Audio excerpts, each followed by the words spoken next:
Hello guys, welcome to my YouTube channel. आशा करता हूँ कि आप सभी ठीक होंगे। आज का हमारा टॉपिक है उत्प्रेरकों के सामान्य गुण। इससे पहले मैंने उत्प्रेरक क्या होता है, उत्प्रेरण क्या होता है, उत्प्रेरण के पूरा टाइप्स वगैरह जो है बता दिया है। आप डिस्क्रिप्शन में लिंक है, उसके थ्रू जो है आप उस वीडियो को देख सकते हैं। तो फिर चलिए देखते हैं उत्प्रेरकों के सामान्य गुण। उत्प्रेरक की अपरिवर्तनशीलता, ठीक है। अभिक्रिया के अंत में उत्प्रेरक की मात्रा और संघटन अपरिवर्तित रहता है। अभिक्रिया के फलस्वरूप उत्प्रेरक की भौतिक अवस्था में परिवर्तन हो सकता है। देखिए, मैंने यह उत्प्रेरक का जब डेफिनेशन बता रहा था कि उत्प्रेरक किसे कहते हैं, तो फिर मैंने उसमें बताया था कि वो अभिक्रिया में भाग लेता है, लेकिन उसकी भौतिक और रासायनिक अवस्था में कोई चेंजेस नहीं होता है, ठीक है। तो फिर यहाँ पर बोल रहा है कि उसके संगठन में कोई परिवर्तन नहीं होता है, वो अपरिवर्तित रहता है। लेकिन अभिक्रिया के फलस्वरूप जो है उत्प्रेरक की भौतिक अवस्था में परिवर्तन हो सकता है। उसकी भौतिक अवस्था में, रासायनिक अवस्था में नहीं, ठीक है। केवल भौतिक अवस्था में परिवर्तन हो सकता है। चलिए सेकंड, उत्प्रेरकों की सूक्ष्म मात्रा। विषमांगी उत्प्रेरण में उत्प्रेरक की सूक्ष्म मात्रा अभिक्रिया के वेग को परिवर्तित कर देता है।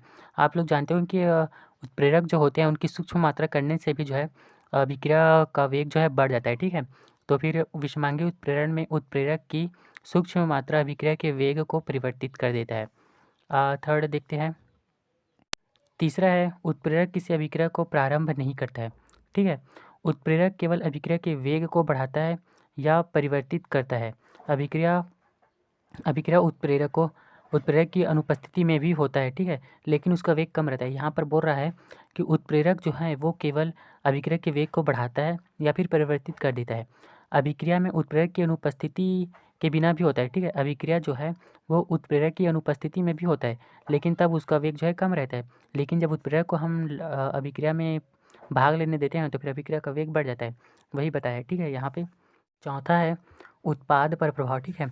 साधारणतः अभिक्रिया के उत्पाद उत्प्रेरक की उपस्थिति और अनुपस्थिति दोनों दशाओं में ही एक जैसे रहते हैं।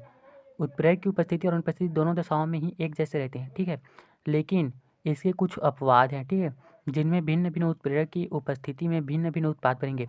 देखिए, उत्प्रेरक है और उत्प्रेरक नहीं है तब तो उत्पाद सेम बनेगा, लेकिन जब भिन्न भिन्न उत्प्रेरक रहेंगे तो फिर भिन्न भिन्न उत्पाद बनेंगे, ठीक है।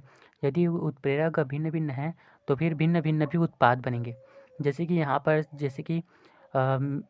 एथिल एल्कोहल है, ठीक है। एथिल एल्कोहल में Cu जो है यहाँ पे उत्प्रेरक का कार्य कर रहा है, तो फिर ये एसिटैल्डिहाइड बनाएगा। उसी तरह जब एथिल एल्कोहल में जो है Al2O3 है, तब ये जो है ये एथीन और जल कणु बनाएगा, ठीक है। एथीन और जल कणु। तो फिर चलिए आगे देखते हैं। उसी प्रकार ये फार्मिक अम्ल वाला भी आप लोग देख सकते हैं, समझ जाएंगे, ठीक है। यहाँ पर देखिए उत्प्रेरक जो है अलग अलग है, इसी वजह से उत्पाद भी अलग अलग बढ़ रहा है। देखिए यहाँ पर कार्बन डाइऑक्साइड बना तो फिर यहाँ पर कार्बन मोनोऑक्साइड, ठीक। चलिए पाँचवा है, उत्प्रेरक साम्यावस्था को प्रभावित नहीं करता, ठीक है। उत्प्रेरक अग्र और विपरीत दोनों अभिक्रिया का वेग सामान्य रूप से बढ़ाता है। अग्र और पश्च मतलब दोनों, ठीक है, समान रूप से बढ़ाता है। इस कारण उत्प्रेरक की उपस्थिति में अभिकारकों और उत्पादों की साम्य सांद्रताओं पर कोई प्रभाव नहीं पड़ता है, परंतु उत्प्रेरक की उपस्थिति में साम्यावस्था शीघ्र स्थापित हो जाता है, ठीक है। उत्प्रेरक की उपस्थिति में वेग और वेग स्थिरांक का मान बढ़ जाता है। दूसरा, उत्प्रेरक की उपस्थिति में साम्य स्थिरांक का मान अपरिवर्तित रहता है। इसको अच्छे से याद करना। उत्प्रेरक साम्य बिंदु पर कोई प्रभाव नहीं पड़ता, ठीक है। उत्प्रेरक साम्य बिंदु पर कोई प्रभाव नहीं पड़ता। ताप का प्रभाव देखते हैं। प्रत्येक उत्प्रेरक की सक्रियता किसी निश्चित ताप पर सबसे अधिक होता है। किसी निश्चित ताप पर जो है सबसे अधिक रहेगा, ठीक है। उत्प्रेरक की जो क्रियाशीलता है वो किसी निश्चित ताप पर जो है अधिक रहेगा। इस ताप को उत्प्रेरक का अनुकूलन ताप कहते हैं, ठीक है। जिस ताप पर जो है अभिक्रिया तेज होने लगेगा उस ताप को जो है उत्प्रेरक का अनुकूलन ताप कहेंगे। ताप बढ़ाने से कुछ उत्प्रेरकों की भौतिक अवस्था में परिवर्तन हो जाता है और सक्रियता घट जाती है। यदि हम निश्चित ताप जो है उससे अधिक कर देते हैं तो फिर उसकी भौतिक अवस्था में परिवर्तन हो जाता है और उसकी कार्य करने की क्षमता जो है या फिर वेग जो है कम कर देगा, ठीक है। सक्रियता घट जाएगी तो फिर कम हो जाएगा। चलिए आगे देखते हैं। उत्प्रेरक का कार्य विशिष्ट होता है, ठीक है। एक ही पदार्थ सभी अभिक्रियाओं में उत्प्रेरक का कार्य नहीं कर सकता, ठीक है। एक ही पदार्थ जो है सभी अभिक्रियाओं में उत्प्रेरक का कार्य नहीं करेगा। हर अभिक्रिया के लिए अलग अलग उत्प्रेरक होता है, ठीक है। भिन्न भिन्न पदार्थ उत्प्रेरक का कार्य करते हैं। हर हर अभिक्रिया में वही जो उत्प्रेरक कार्य करेगा उत्प्रेरक का ये बात नहीं होता है, ठीक है। हर अभिक्रिया में एक ही पदार्थ उत्प्रेरक का कार्य करेगा वैसी नहीं होता है। हर अभिक्रिया के लिए जो है अलग अलग उत्प्रेरक की आवश्यकता होता है, ठीक है। इसी को बोला है कि उत्प्रेरक का कार्य विशिष्ट होता है। जैसे कि यहाँ पर देखिए सुक्रोज का यहाँ पर हो रहा है इन्वर्टेज द्वारा, ठीक है। उसी तरह ग्लूकोज या फिर फ्रक्टोज आप देख सकते हैं, इसका जो है अपघटन जो है जाइमेज द्वारा हो रहा है, ठीक है।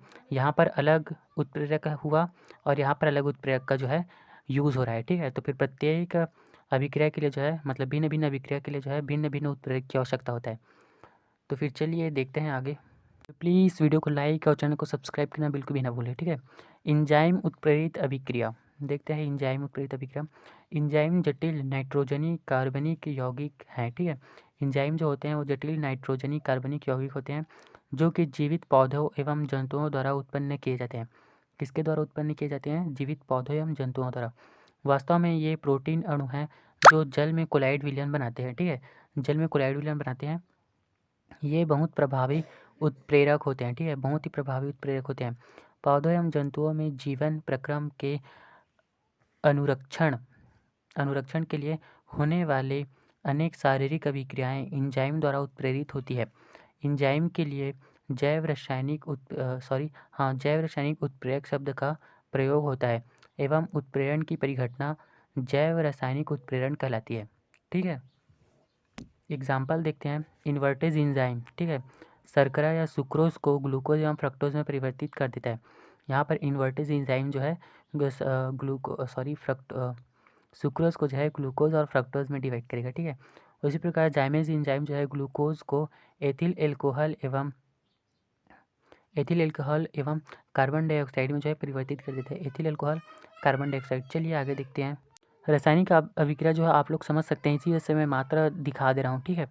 तो फिर देखिए अच्छे से, यहाँ पर डाइस्टेज एंजाइम जो है स्टार्च को मल्टोज में परिवर्तित कर देता है, ठीक है। डाइस्टेज एंजाइम देख सकते हैं। रासायनिक अभिक्रिया आपको समझाने की आवश्यकता नहीं है, मैं जानता हूँ, ठीक है। यहाँ पर मल्टेज एंजाइम जो है मल्टोज को ग्लूकोज में परिवर्तित कर देता है। तो फिर प्लीज़ वीडियो को लाइक और चैनल को सब्सक्राइब कर दें ताकि मैं ऐसे ही हेल्पफुल वीडियो आपके लिए लेकर आऊँ, ठीक है। ओके, थैंक यू मेरे वीडियो को वॉच करने के लिए।